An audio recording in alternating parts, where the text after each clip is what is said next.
Welcome to El Nido, Palawan. As a staple of global travel bucket lists, if you're planning a visit, you've almost certainly looked at Tour A. The numbers back up its reputation. Over 90,000 people have booked this specific route on Klook, giving it an overwhelming 4.5 out of 5 stars. The marketing imagery sells a specific vision: crystal clear turquoise waters, isolated patches of white sand, and total relaxation only found in the tropics. The entry fee for this full-day excursion is listed at $15.45, a price that looks like an oversight for a world-class destination. But there is a massive gap between what you see on the booking page and the logistical requirements detailed deep in the terms, conditions, and user reviews. Handing over that $15 doesn't instantly teleport you to paradise. It buys you a seat on a rugged expedition, and to actually enjoy it, you need to know exactly what you're signing up for. Let's look at what that base fare actually covers. You get your boat transfer, an English-speaking guide, and a packed lunch. That's it. Tracking the real costs, an ecotourism E adds 400 pesos before you even dock. Entering the Big Lagoon requires a 200 peso on-site payment.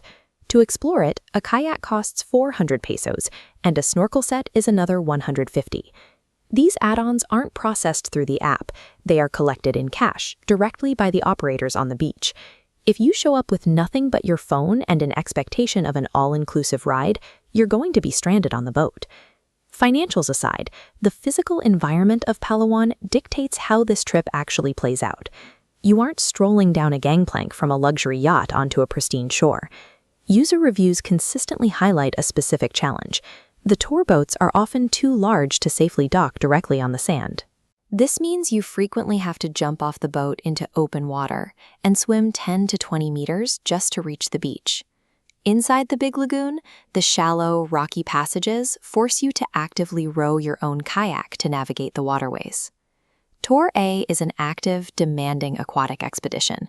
Enjoying it requires a baseline level of physical fitness and comfort swimming in open ocean currents.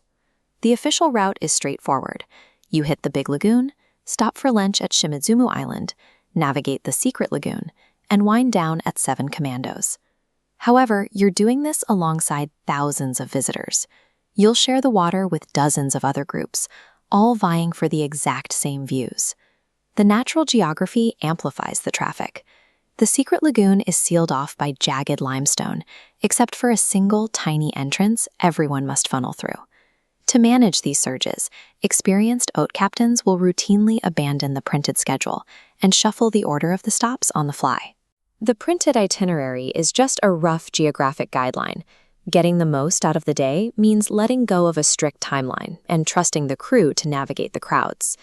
When you total up the extra cash, the physical exertion, and the crowds, it's easy to become skeptical. But this excursion earns its high ratings. Guests repeatedly praise the local boat crews for their deep knowledge of the waters, their prioritization of safety, and the massive, freshly prepared buffet lunches they serve up on the islands. The physical landscape, the towering cliffs dropping into deep, vibrant blue water, is every bit as stunning as the original marketing promised. Success on Tour A requires a specific loadout. A waterproof dry bag keeps your electronics safe during the swim to shore, while carrying enough physical currency ensures you aren't watching the kayakers from the sidelines. And show up to the dock early. A single late arrival forces the entire boat to wait, costing everyone valuable time out on the water. By stripping away the glossy fantasy and planning for the rugged, cash-heavy reality of the Palawan coast, you transform a potentially frustrating day into the precise expedition you came here to find.